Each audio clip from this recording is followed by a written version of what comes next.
Hi there, I'm Coach Kenneth. And I'm Coach Victoria. And in this video, we're going to be talking to you about, should I send my ex a Hail Mary last resort message? Ooh, especially before the new year. Guys, you're going to be very tempted by a lot of these ideas when you're going through a breakup. You feel like you need to say one more thing, send one more text, and get one thing out of the way before you go into no contact.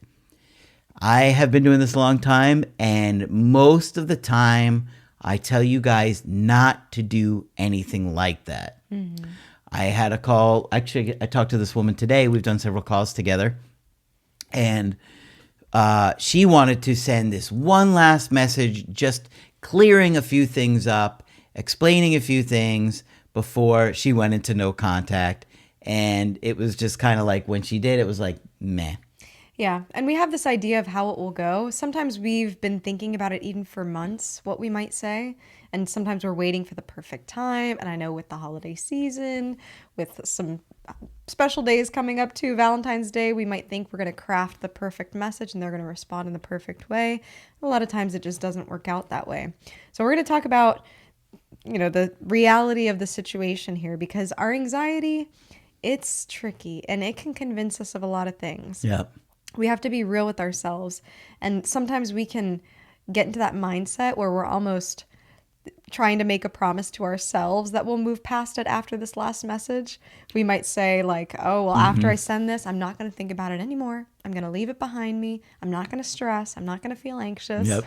So we have to admit how much control we don't have over our anxiety sometimes. It can be the same mentality as, oh, I'll get gas in the morning. You never get gas in the morning. Then you're always like kicking yourself like, man, I should have got it last night when I had more energy, when I had the time. Now I'm late for yada yada. So it's that same mentality. You don't want to prepare to deal with anxiety that you don't know how to deal with already if you're already struggling with wanting the urge to send this message and probably overthinking what you're going to write. Well, here's the thing. So many times you're absolutely convinced that doing this one last thing is what you needed to try before you finally let go and move on. And very rarely do you feel better afterwards.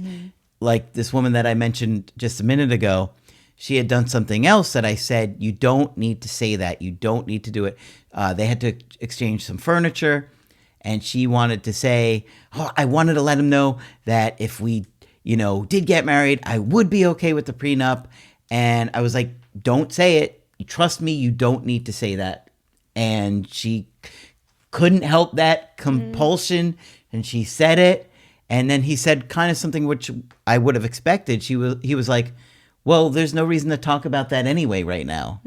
Which, of course, he's going to say something like that, because right now he's not thinking about getting back together. But she felt, oh, I have to say that one thing. That's what you guys have your one thing. It may not be I have to say about, prenup, but there's probably something else you feel like, oh, I have to clarify that one particular thing. You might have this one particular thing where you feel, I need to clarify this one thing before I go into no contact. And it usually doesn't make a difference. But breaking no contact, reaching out, is not going to create them feeling loss and anxiety over the situation. Now they're going to feel like, oh, well, you're not really letting go if you're still wanting to talk about those things. Yeah. That's not how you act if you're really moving on from a situation. It looks like you're trying to fix it. And so you're not going to allow no contact to hit them hard when you're reaching out to explain things that happened in the relationship. Right. And I do want to say something about anxiety and compulsions, because our brain will convince us that if we do this thing, we will feel better. Yes. And a lot of times initially we do. After we send that message, there can be this wave of relief of, okay, I've said what I've said. I've gotten it off my chest. I've thought through what I wanted to say, exactly how I wanted to say it. But the thing with compulsions is that anxiety tends to creep up if we never really learn how to work with our anxiety, if we never really learn how to soothe that anxiety. And not saying that every message to your ex is necessarily a compulsion, but especially if, you've been blowing up their phone, and especially if you've decided that you're in no contact and you're getting that urge, and now you're trying to go against something that you had decided and going against the space that you had decided to give your ex. Yep. So just be mindful of that going through with this Hail Mary, while it might feel like a great idea, it probably will increase your anxiety afterwards. Yep. You're not dealing with the root issue. It can also, because it increases your anxiety, it can also cause you to lose sight of your focus. Yep. You might have been doing really well focusing on yourself, then you get this idea that you think that may turn things around with your ex, and now you start obsessing over that, and now you're forgetting to do the things that make you feel grounded. Which is working on your attachment issues. You got to focus on that. And you have to learn how to soothe yourself. If you don't, your issues are going to keep coming up again and again. And that's why we're always telling you guys to work on your attachment issues. Instead of focusing on your ex 6 hours a day, where they're at, what they're doing on Instagram, what they're doing on WhatsApp, what they're doing on Facebook, all the things that you're doing, sit down and do the creative healing course. Sit down and do the workbooks. Focus on that, and that is going to teach you to learn to soothe yourself, and it's going to help you prepare for when they do reach out. Yeah.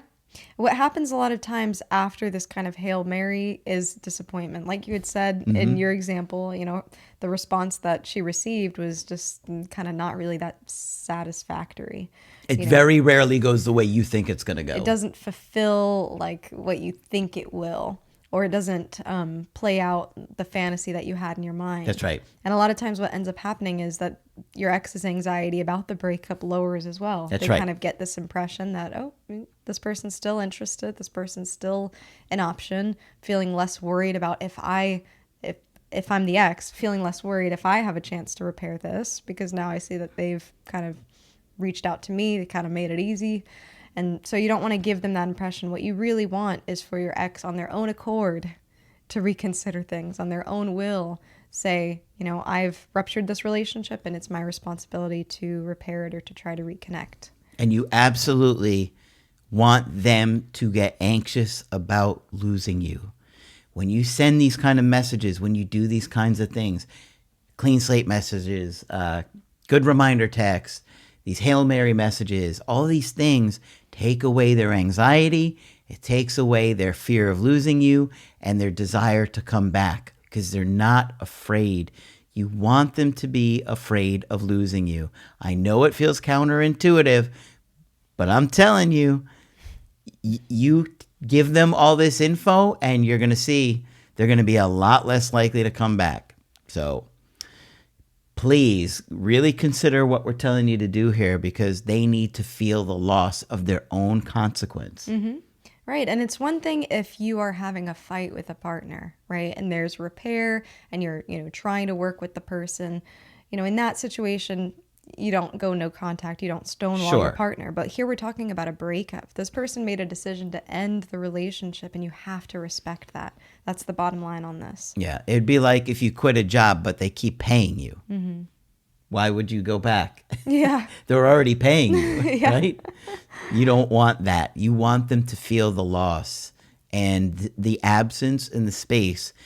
Hail Mary messages, all that does is create a major setback if you're lucky, right? Because once they know they still have you, they're no longer wondering or fearing if they still have you.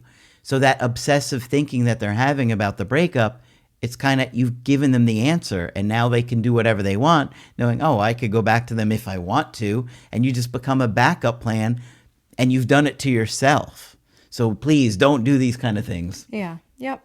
And listen, we're not saying that it absolutely never works out. Of course, there are some situations where, that one message changes everything. But I want to let you know that that is the exception. And a lot of times both parties have been, working on themselves, have been wanting to reconsider and repair the relationship. So that is not the norm. Yeah. And more realistically, what's more likely to happen is you reach out, you feel disappointed, and then it further confirms why you're in no contact.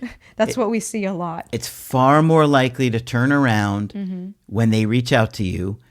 And when they do, you have to be able to show all the skills and the things that you've learned while you're in no contact. Many of you guys only focus on no contact videos, and then they come back and you're no different than you were. And you go right back to those same arguments which caused the breakup to begin with.